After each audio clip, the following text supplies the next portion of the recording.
Magandang araw mga kaibigan. Pag-usapan natin itong pahayag ni Congressman Stella Kimbo na binasa ko ang mga comments. Karamihan nagsasabi na ano ka, iniinsulto mo ba ang 32 million voters ni VP Sara? So maraming nag-react negatively kay Congressman Stella Kimbo sa pahayag na ito. Okay, basahin ko ang pahayag ha. Ipinost ito ni Optic Politics 16 minutes ago. Sabi niya, take care of this cockroach. VP Sara just resigned out of shame and not wait for the impeachment trial. She is clearly out of her mind. Grabe. And we don't need a vice president just like that. If she has the intentions to run for president in 2028, gawin niya na ngayon.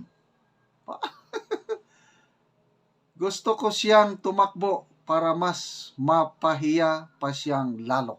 So, itong ganitong statement is may galit eh. Una, anong karapatan niya na manawagan na mag-resign si VP Sara? I don't know kung binoto niya nung eleksyon. But ako, binoto ko. Papayag ba ako na mag-resign na lang basta-basta si VP Sara? Kayo, papayag ba kayo na mag-resign na lang si VP Sara dahil sa panawagan ni Congresswoman Stella Kimbo? Diba? No way. And then, out of shame. Ano ba ang dapat ikahiya ni VP Sara? Convicted na ba siya? Kung ang tinutukoy niya is yung confidential funds, wala pang final decision ng COA. Bakit out of shame? Tingnan natin, sino ang mapapahiya ngayon? Pag itong Supreme Court na mga oral arguments at depende sa ruling ng Supreme, sinong mapapahiya? 2025 national budget ng mga blank items. Ayan, magkakaroon na ng oral arguments. I don't know, sinong mapapaya? Yung PhilHealth issue.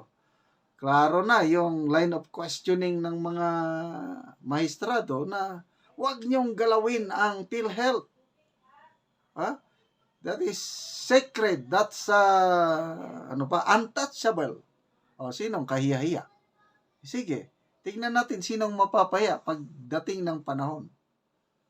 Nang dahil lang sa inyong investigasyon na wala namang conclusive findings, out of shame, I don't know, sino ang dapat mag-resign dahil sa kahihiyan.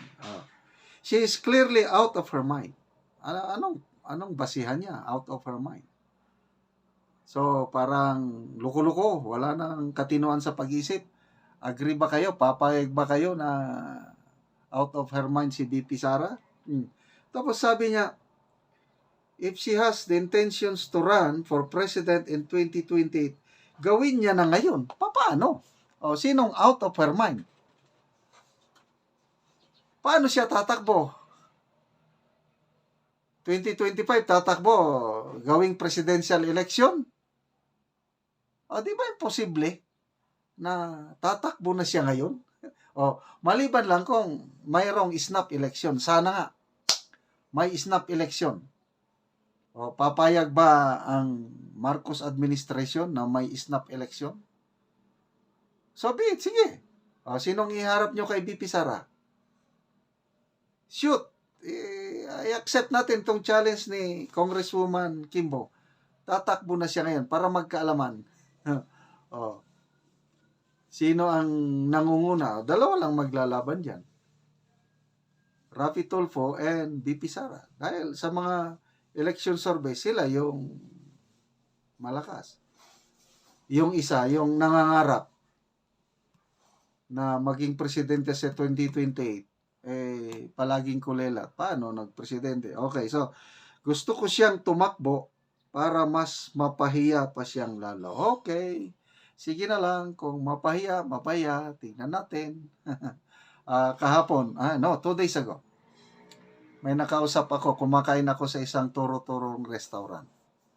Tapos, hindi ko naman sila kilala, but yung isa, kilala pala niya ako. So, kaya nagkaroon kami ng conversation hanggang napunta sa politiko yung politikang usapan.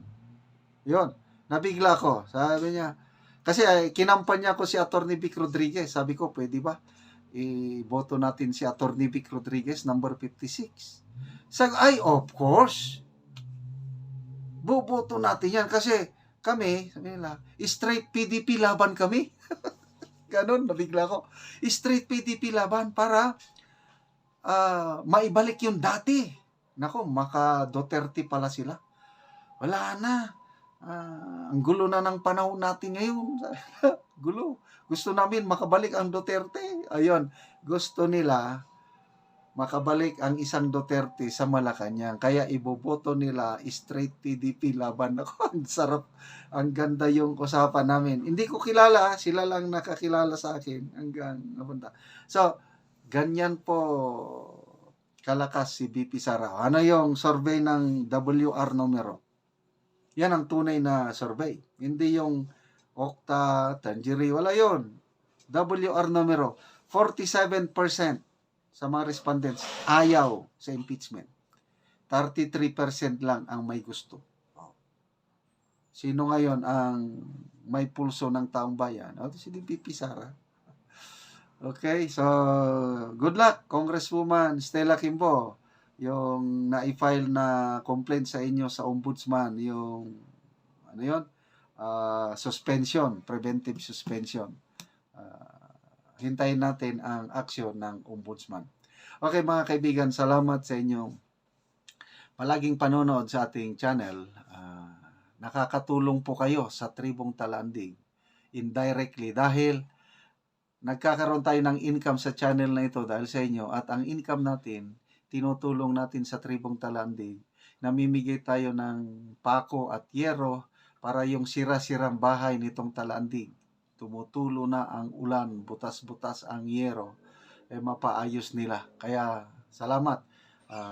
Ituloy nyo lang ang inyong panonood, lalo na yung hindi nyo pag-skip ng ads. Panoorin nyo ang video na ito, kabalikat kayo sa pagtulong sa tribo. Tabok og naa diri si nanay og si tatay sa kadtong ilang payag nga luoy gid kaayo og natagaan na ni sila og yero og karon nakabalay na ni sila. Maayong hapon tatay, nanay. Maayong hapon sad. Oo, mo na ni kadtong inyong payag nga silupin lang in taon. Mao na ni. Oo. Mao na ni. So, mga sako. Mga sako ra Oo. ni. So, natagaan naman mo tatay og giro. Oo. Uli namin dito sa among balay nga kuan. Oo. Bako kibalay kay natagaan man di og sen. Oo, natagaan. Tuod nga wala pa mauman pero giri ana kay namo. Oo, kay luoy man mo dire so karon nakauman na mo. Kuman na mi. Oo, sige atong bisitahon ang inyong bagong balay tatay. Sige. Atong bisitahon. Oo, so muna ni ang Oo, muna ni ang una nilang payag-payag ni nanay ug ni tatay. So karon humana nila kadtong gihatag sa ila nga yero. Kaya nakabalay na sila. O muna ni ang bag-o nga balay ilang tatay sa nahatag sa ilaha nga yero. Muna ni ang bag-o nga balay ilang tatay. Mao na ni. Oo. So kuha na gyud. Maayo na mo tatay inyong atop, di na mo matuluan. Oo. Ayo na gyud. Oo. Okay ra ni. Oo. Lagi. O gawas sa asin tatay unsa pay nahatag si mo ha? Napay sular gyud. Solar. Oo. So hayag na mo gabi eh. Ayaw na gyud ni. O atong tanawon tatay ang solar light ilang tatay. So dili na sila ngit-ngit gabi eh. Og tatay unsay imong ikasulti tatay nga natagaan na ka og balay? Atop nakabalay na ka. Nagpasalamat ko sa Ginoo kay Oo. na tagaan ko og sintuod lagi nga wala pa nimo man ang akong balay giwala Oo. mo. Oo. Ay labira ang nagtanaw sa picture, Oo. picture tube. Oo. Uban pa nga pareha sama ni Sir Oo. na lugar nakatanaw kayo sa mga katawhan niya iyang tabangan ang mga tao. Oo. Ayaw gani, nagpasalamat ko kaya na-appeal ko sa akuan. Oo. Kining tabang lugar Oo. sa mga manghimong balay. Oo. Salamat gid ko. So, karon tatay wala pa maninaw man pero inyo nang giulian kay sa inyong payag kung magulan luig gyud mo kayo. Luoy gid mi kayo sa una kung bakulan na pero karon mara og medyo na arang-arang. Arang-arang na mo. Oo. Arang-arang na kay di naman mi ulan ang pot. Oo. So muna ni ang balay ilang tatay. So wala pala ginauman, nauman naman ang pikas ilan ang giulian kay ang ilang payag luoy sila kayo. Sige tatay, salamat. Sige, salamat.